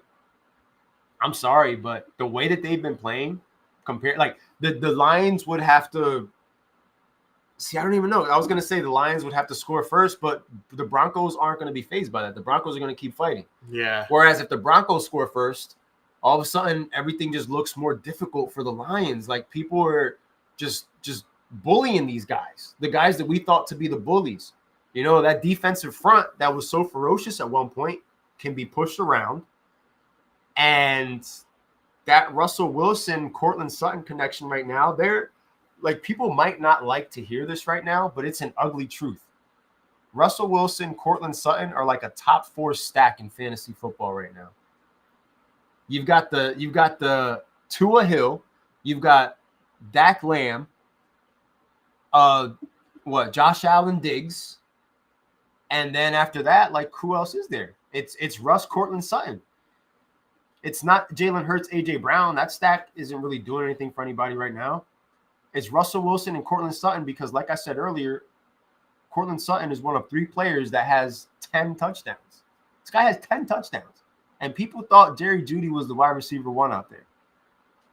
So if anything, maybe it would help the fact that I think the Lions are going to be down, and that means Goff is going to have to throw. He's at home, so that always helps him. And you got Gibbs, and you've got David Montgomery. You can read this off.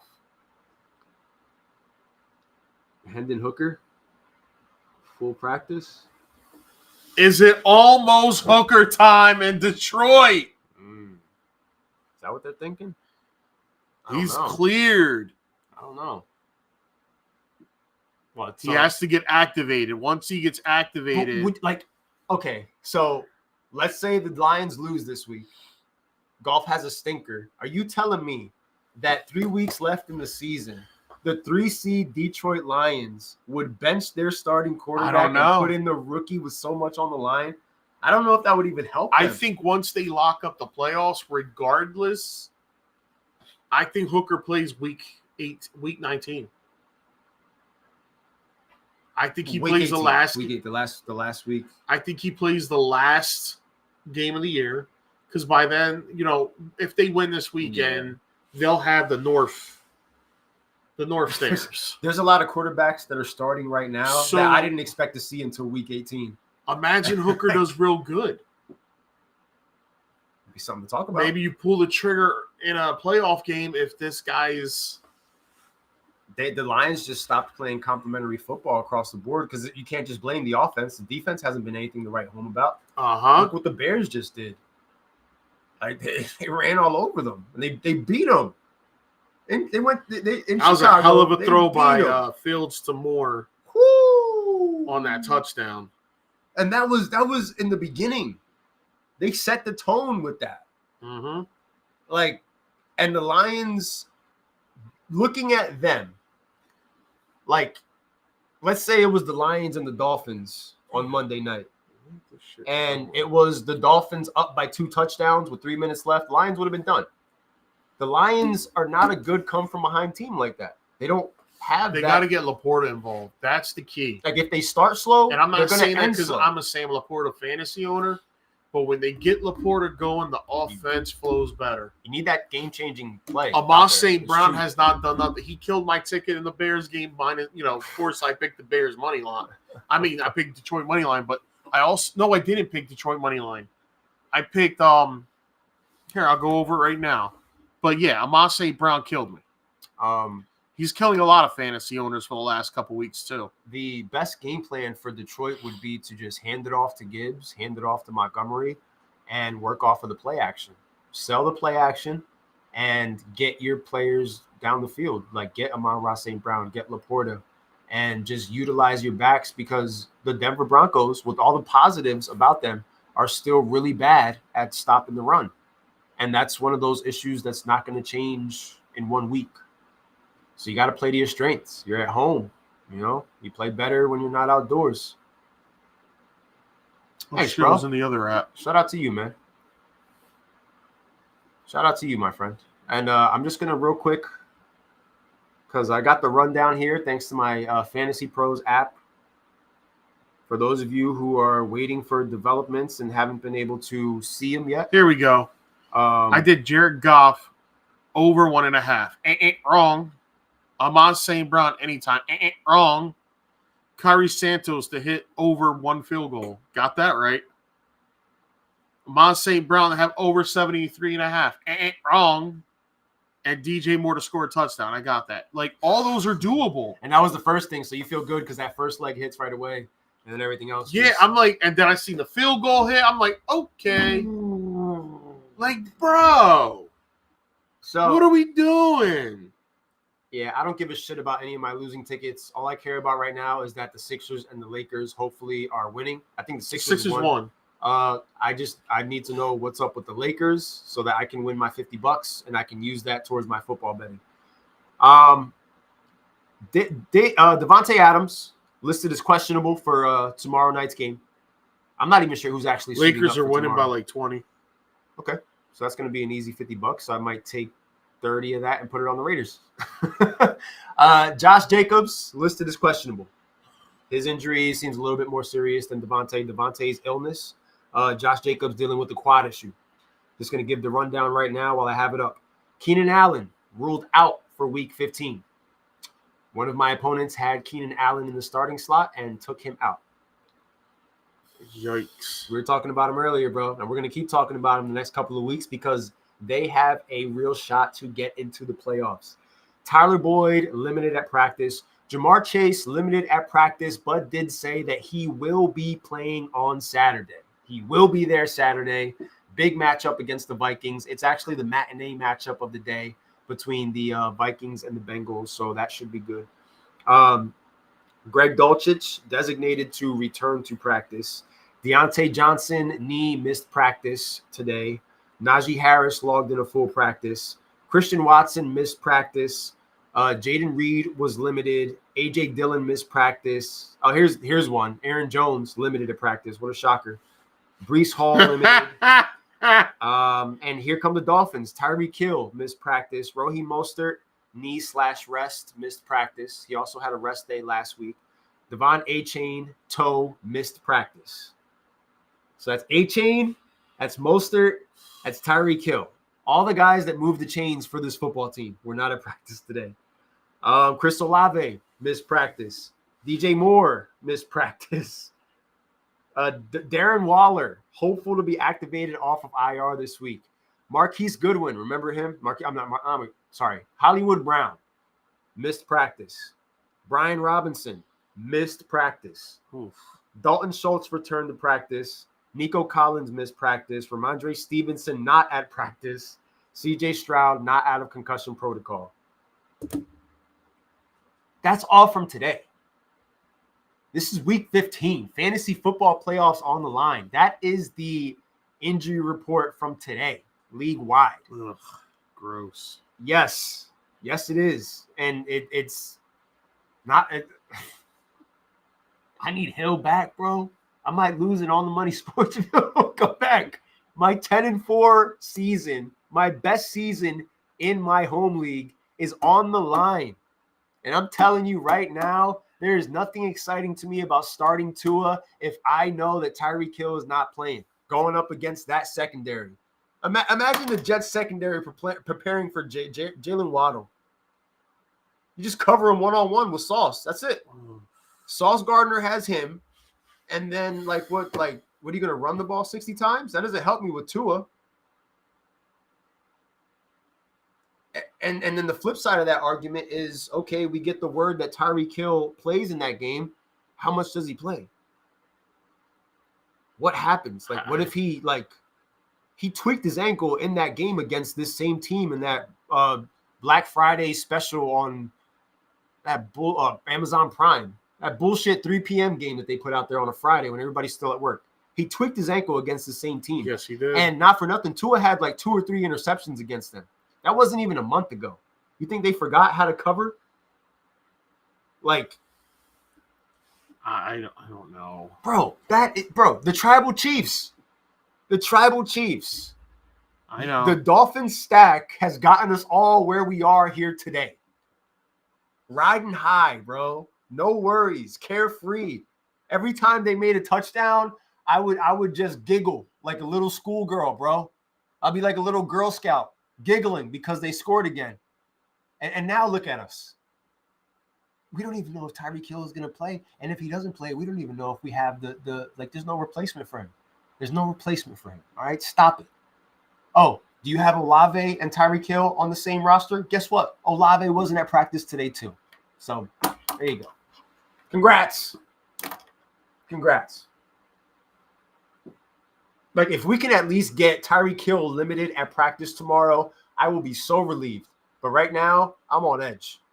I am on edge. So much so that in one league where I have the Dolphins stack, I went into the waiver wire and I picked up Matthew Stafford, and I already have Tua on the bench right now. Because I think not only do I think Matthew Stafford has a better matchup, but I'm saying it right now before I even give my on-the-money picks. My start of the week this week is Matthew Stafford. That man went out there and balled out last week against a good defense. Now you're going up against the worst defense. He has all his weapons. That dude's going to go out there and light it up. He's going to have 3 touchdown passes against the Commanders. And on the flip side of it, that makes Sam Howell an even better start because Sam Howell knows he has to throw regardless. That is He true. knows he has to throw regardless. His game script never changes. Coming off of the bye week, going up against the Rams team that is competing right now, that still has something to play for, that right there has shootout potential written all over it. It could end up being similar to the game that we saw between Baltimore and LA, honestly. Like, that was a shootout right there. That gave you all the fantasy points that you needed. Luckily, I got a first-round buy in Dynasty, but on the other hand, I need him in ESPN. That's a good thing. That's a saving grace. The fact that if you have that Dolphin stack or if you have Tyreek Hill, you've got a bye week in the leagues that do the bye weeks. Man. And you have more time to gather information and to prepare and to play the waiver wire. So, like, if I was in a position where I had a bye week, I would have been super aggressive on the waiver wire this week, knowing like there's a good chance I might not have my guy for this game, you know? So that's like a saving grace. I have no bye weeks. I have all 9 playoff matchups lined up this week. No bye weeks for me. Beer Money Boys got to go to work. So it's the biggest weekend of my 5-year fantasy football career is this weekend. And my main guy, my boy, you know, my MJF, I guess you could call him, is not going to be there. Potentially. Like, I hate to speak it into existence, but it's just the feeling that you get as a fan. It was already a matchup that we were going to sit here and dissect because the Jets don't allow anybody to do anything. You know, but you give me that little 17 to 20 points and I'll be happy. You know, because that means that Tua has about 20-something points. So I'm happy, you know? Give me that 40 points between the two of them. In True Legends, I need points. And I'm going up against the Bills stack in your league. That's what sucks. I'm going up against the third most powerful stack, and I might not even have my stack to combat that. After going 10-4, the Wyatt family. Imagine how Alex feels with the whole C.J. Stroud issue, and he's got Pat Mahomes as his quarterback. That definitely hurts. He's got the bye week though, so you better make your bye weeks count. I'm telling you, people, because it cannot get any uglier than it is right now. Nick Mullins and Jake Browning are about to headline one of the most important football games on the slate. Nick Mullins, Jake Browning, Joe Flacco, Zach Wilson, a who's who of just guys that are Desmond Ridder, okay? Who's who? Like, honestly, Tommy DeVito is actually one of the better options. I know the Saints defense is good, but I'd feel comfortable starting him over some of the other names that I mentioned. Tommy DeVito is kind of putting himself in that Gardner Minshew type of a place because you look at, but with him, you have the rushing upside. Mm-hmm. And so it's like a safe floor of like, dude, in the leagues without bonuses, if you can get me to like 16, 17 points, bro, like I would not be mad at that. If my Miami stack don't go in ESPN, then I can just kiss that season goodbye. First round exit. Not to mention I have A-Chain as well. And I mean, A-Chain didn't practice today, if that makes you feel better. And it's crazy, like the amount of confidence that the Dolphins stack gave us and the amount of confidence that they just take away from us the minute that Tyreek Hill was rolling around on the ground at the Hard Rock Stadium. I felt it. I felt it. It was bone chilling. It was the worst. It was the worst. I was just like, no, bro, not you. Not you. Waddle, I know Waddle always be falling. He always needs help getting up. I get it. Mostert kind of sucks, but doesn't affect me so much as far as fantasy goes because the league where I have him in, I missed the playoffs. But not Tyreek Hill, bro. Not Tyreek Hill. Because everywhere I have Tyreek Hill, I have Tua. And once Tyreek Hill's out of the picture, Tua just becomes a regular quarterback, bro. Just a regular old quarterback. So I definitely. And Chris is in Dynasty? That's another. He's not part of. He's not in our Dynasty league. That's a Dynasty league that he's in something else. Chris is in the playoffs with us in a couple of leagues, though. He's sick picks right now. He's got a matchup. And League of Boom, right? If I'm not mistaken, League of Boom, you've got a matchup too. Does he? Everything blurs together. So I eliminated him.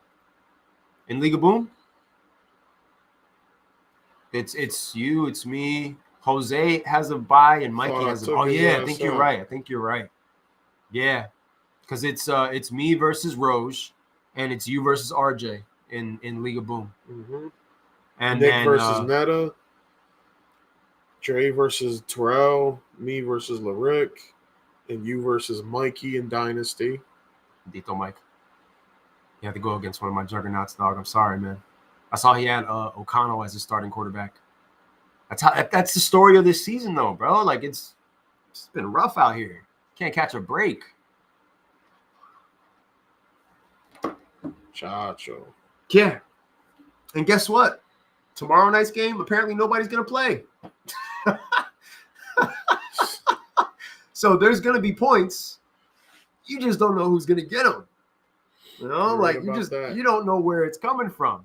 Now, I had an opponent who had Keenan Allen slated to start against me. Keenan Allen is now not starting. So I went ahead into the waiver wire and I scooped up Josh Palmer. Not necessarily because I want to play him. I have better options. I just don't want to leave options out there for my opponent. It's part of the chess game. You know, so for people that were saying they're content with having to buy, they're not worried about it this week, you got to be worried about it. You got to still be playing the game. If anything, you look at that bye week, you have an extra week to live where you can prepare yourself. That way you're not getting caught off guard like some of these first seed teams that we talked about in the regular football season. Never stop being aggressive, bro. Don't spend that freaking fab if you got to spend it. Make those moves. Can't make trades, but the waiver wire is always there. You can always make a trade with the waiver wire. You all right? Looking over your team. Just looking at sick picks. Sick picks. The league that you missed the playoffs in. The league that you said, would you actually start Palmer? I have him in sick picks. I would hope that you have better options. We're getting super spicy. You know, on the flip side of it, somebody has to get the targets. So Aaron's getting the trophy, right? Aaron will be getting the shit trophy. He will be. He will be getting the shit trophy. The targets have to go somewhere, and Josh Palmer is their deep threat. That's the plus side of it. Josh Palmer is their deep threat. But to hang your fantasy hopes and dreams on Josh Palmer right now, after everything that we've been through, it's scary, bro. You know, it's super scary. Like I might trust Drake London more right now. But depending on what your situation is, you've got to do what you got to do. And, you know, if it works out for you, then you have a point advantage over your opponent heading into Saturday, Sunday. You know, if it works out, maybe you get your opponent to just look at things a little bit differently as far as their lineup. Like maybe they'll be in a rush to get their points on Saturday, or maybe they'll pull somebody out, wait until Sunday. And you know what I mean? Like Thursday nights can definitely impact you for fantasy. I just don't know how this game is going to like play out. Like, I don't know who's going to be there. You know? None of us know. Quentin Johnson ain't ready. I don't even know who Eason Stick is. I heard Eason, like Jake Eason, the guy from the Colts. He has 26 career attempts passing, and 25 of them were last week when Justin Herbert went down. So do what you want with that information. I know that I'm firing up the Raiders defense in a couple of leagues because I want in on that. I want in on those odds. I want to try to get a nice advantage in a couple of leagues and kind of take a little bit of pressure off of myself for Saturday and Sunday. I think that with Crosby, as long as he's healthy and now no Keenan Allen, first of all, it might mean a good day for Austin Eckler. But outside of that, I don't know where you go with the football. That's how I feel. Yeah, that's what I'm saying. It's not going to be Justin Herbert throwing him the rock. It's going to be Eason Stick. He was named after a hockey brand. The man has 26 attempts. 25 were last week. And now you're going up against on a short week, Thursday Night Football, a Raiders team that didn't allow the Vikings to score a touchdown. Vikings couldn't score last week. They just couldn't. And that's a team that on paper, to me, looks a lot better than this Chargers team that's getting trotted out tomorrow. Is Staley about to get fired? Oh, absolutely. Is it going to happen after tomorrow's game, though? Is that like... Nah, I think with against the the injury Raiders? to Justin Herbert, it's going to allow him to coach the rest of the season, unless he wants out earlier. But it's happening. Bro. Justin Herbert on IR, just another example of Kirk Cousins on IR, Joe Burrow on IR, like Aaron Rodgers, all these names that we thought we were going to be riding with that just aren't here right now. And if you've gotten to this point without those guys, credit to you. But now it's like there's even more questions circulating what we're going to be seeing this week. I agree. Like some people, some that I'm playing against, are starting Jake Browning. It's not a bad play, but that's at this point in time, it's like you're starting him knowing you can't depend on anybody else. You can't trust anybody else. You got to put your trust in Jake Browning because everybody else is out there just crying about calls. It's brutal, man. It's freaking brutal. Just scrolling the Twitter machine right now. See if we got any late breaking news. All that is talk is about, This is what we play for in the On the Money Sports League. This belt is now up for grabs because the man sitting next to me, the current champion, missed the playoffs. So this is the belt that we're playing for this week. This is what's on the line. There's a cash prize, but it's about this in this league. It's having your name into history, into the history books, a belt that doesn't hold my name currently. I want to come down the stairs playing the guitar like this guy last year. I want the pomp and circumstance. I want the frilly scarf. Remember that day, how happy you were talking shit? We all sat there and you cut a promo on all of us. And we just sat there and we took it. Because what else can we do? And you're currently not in. Give me my belt. It's still mine until there's a new champion crowned. That's what we play for right there. That's is mine. And until you have this, I don't care what you say. It's mine for 3 more weeks. Well, 3 more weeks. Get ready to shine it up real nice and hopefully hand it right over to me. If I win that belt, I want you to hand it to me live on this podcast. I want my moment to be recorded and celebrated. Pomp and circumstance. Beer flowing. I will drink the entirety of the podcast. That's what it's all about right there, ladies and gentlemen. The On the Money Sports Belt.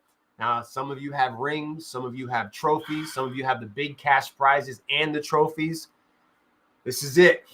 This is it. This is the week where you get one step closer or everything goes to shit because Tyreek Hill doesn't play. But nonetheless, it's going to be a very entertaining couple of days. And this week, if your favorite football team loses, don't go reporting anybody about it, okay? Yeah, like, please. Let's try to be adults. Otherwise, you're getting served the Dino Nuggets, all right? I'm gonna call Drew. I'm gonna tell Drew to put the nuggets in the oven, all right? I got the strawberries cut up already. I got the yogurt to the side. I got your purple cup ready with the apple juice, ice on the side, all right? Like, don't report nobody just because your team sucks. Yeah, it's not their knock it fault, off. all right? You're the same guys that'll go on Twitter and start cursing out a player because they ruined your fantasy season. I can already imagine Keenan Allen's DMs right now, like how crazy they look. Yeah, get the airplane spoon out, and I'll make the airplane noise at the same time. Will that help you finish your vegetables? Is that what you need? I want to treat you like adults, but if you're going to act like kids, I will get the dinosaur nuggets out. All right? Stegosaurus. Pick one. Keenan Allen is thinking to himself, this team's the drizzling shits. Why risk myself? Keenan Allen might not even come back. So for those of you that are hoping for a week 16 return, I wouldn't bet on that. I'll take that out of my parlay. Yeah. Because we're about to see what Easton Stick is all about. And I don't think it's anything good. I don't think it's anything good. So if you feel as though you don't have better options than Josh Palmer, Godspeed, bro. Because that's super spicy. I picked him up just so that somebody else couldn't get him, but it's too much on the line. Too much on the line. But then you got Justin Jefferson who might be out. Devontae Adams is questionable, so some people don't have the choice. Tyreek Hill, like Chris Olave, like Christian Watson's still out of practice. All these people that we're waiting for, they're not there. They're not there. Tomorrow is going to probably be the most important injury report of the entire season for all of us. And those of us that are hoping to hear some good news, and some of us are going to continue to – I'm leaving that guy in the IR spot. Oh, man. Oh, my heart hurts. So this is it. It all comes full circle. Not just the slate of games, but the fantasy football hopes and dreams will either continue or be impeded this week. And with that, I think that it's a good way to close out the show with some on the money picks here. I went 3-2 last week with my overall record being 41-29. Pull up the slate so I have it next to me together. My first overall pick, I'm going to the Sunday night football game, and I am taking the Baltimore Ravens over the Jacksonville Jaguars. Jacksonville has not been impressive. They're coming off of the loss that they had to Cincinnati, another loss to Cleveland, and right now up against a Baltimore Ravens team that's better than both those teams. I don't see Jacksonville putting up the amount of points that the Rams put up. The Rams are kind of flowing, whereas Jacksonville is a little bit stagnant and having some trouble trying to figure out, who they can rely on. Evan Ingram had a great day for me. Shout out to you, my friend. Another tight end that we can trust. But in this particular matchup, head-to-head, I'm going with the Ratbirds over the Jaguars. My second pick, I'm going to the Saturday night main event, and I am taking the Broncos over the Detroit Lions. Broncos money line, bro. Those boys, they're helping me win some money, and I'm going to ride the wave until they don't no more. Let's ride. At number 3, Monday Night Football, get right game. I've got your precious Philadelphia Eagles getting the victory over the Seattle Seahawks, getting back on track, and hopefully the offense looks a little bit better than it has. I would go as far as to say A.J. Brown is good for an anytime touchdown, because he's complaining about not getting the ball enough. So anytime that happens, he gets the ball a lot. I don't even know if picking the Broncos is that spicy, because how much better at this point are the Lions than the Broncos? Literally just a game and a half. Yeah. And right now, it feels like the Broncos are playing better football. I think that's going to be one of the best games of the weekend. That might be the saving grace if you need the fantasy points and don't know where to get them. Is for these two teams to have a shootout on Saturday night, and then you can go to bed on Saturday feeling a little bit less stressed out on Sunday morning, because Sunday morning that's it. That's True. it. Sunday, you got the scores, you got the guys that you started, and now you're just staring at those points and thinking to yourself, where can I get more? At number 4, I'm sorry, bro. Sometimes I gotta see it for myself, and once I do, people win me over. At number 4, I'm going with the New York Football Giants, continuing their winning streak, beating the New Orleans Saints. There is nothing impressive about the New Orleans Saints to me right now. They don't carry good energy right now. They have a good defense. Prior to this week, I said to myself, the Saints are a great matchup to have, because I can play them against the Panthers, and then I can go and turn and play them against the Giants. I don't feel totally safe playing them against the Giants anymore, because Saquon Barkley can run all over these guys like he did against the Packers. I'm going to take the G-men straight up to get the win against the Saints. That's right. Giants money line, baby. Book it. And yeah, Carr has been absolutely terrible. I like the way the Giants defense has been playing compared to the way the Saints offense has been playing. That's where the game is going to be determined right there. That's the ball game. Carr is just a disaster, an utter disaster. You guys went and paid this guy just so that you could win 7 games maximum and take yourself out of the running to go draft yourself a quarterback. You paid Carr. Like, oh yeah, and their coach sucks too. I'm not a believer in their head coach. It's just an ugly situation for an ugly football team that is no fun to watch on Sundays. I just tune in to make sure that Olave did something and I can get my Kamara anytime touchdown. That's it. That's it. That's all they can do for me.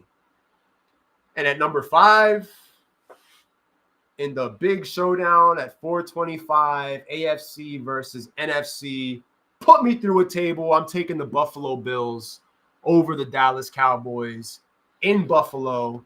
Dallas still needs to prove that they could win a big game on the road. And I think it'll be competitive. I think it'll be an awesome shootout. But I think Buffalo is going to start to slowly go on a run, and maybe they could turn things around. It starts with beating a team like Kansas City. As long as Josh Allen doesn't turn the ball over. And the Bills can beat the Miami Dolphins fully staffed. They did it before.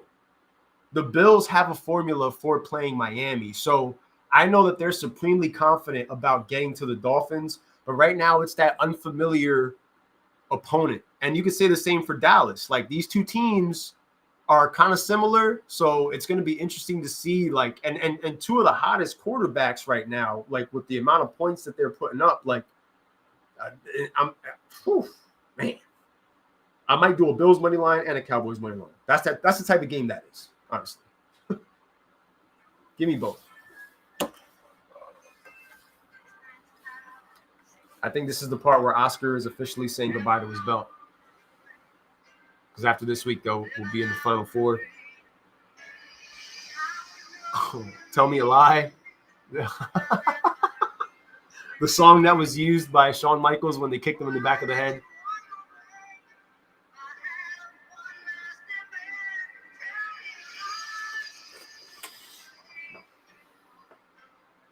I'm hoping in 3 weeks that this guy is handing that belt right over to me in this very room, in the On the Money Sports Lounge, the epicenter of Nostalgia Mania. That's what I'm hoping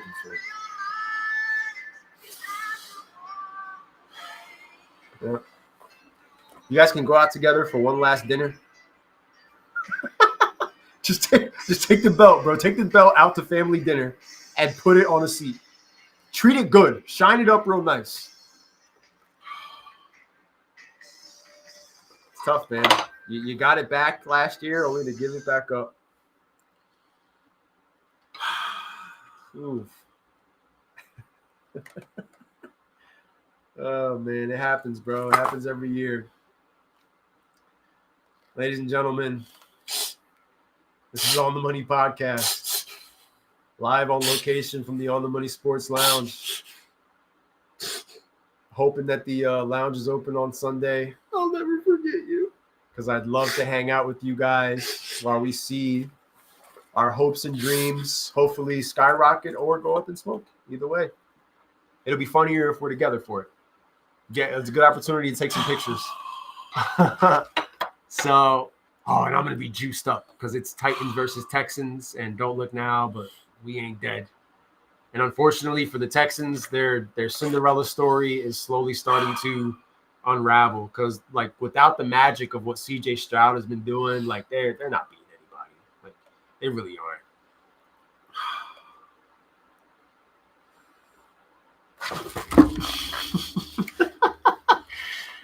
So, folks, next week, another edition of On the Money Podcast. We'll be here live on location doing what we do, talking about what we got wrong, talking about what we got right, and everything in between.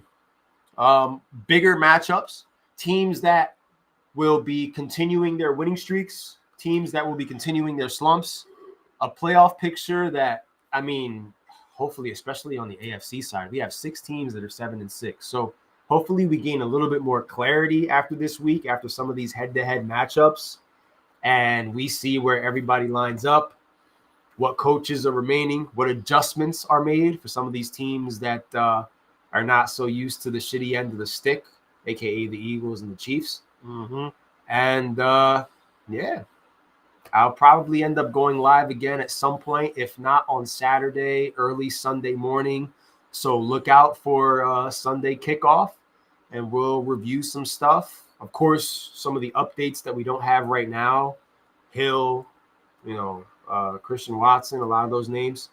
Last minute updates, game time decisions. I'll try to see how much information I can have gathered for you so that we can go into Sunday, ready for our last stand. Who do you trust? That's the theme of this week. Who do you trust? Trust with me, your back trust against the wall. With your Trust back me, against the trust wall and your big guys on the sidelines. Trust me. This has been another edition of On the Money Sports. You want to know how to beat The Undertaker, Warrior? Tighten up, baby. Trust me. Trust me. Trust me. Peace. See you guys next week.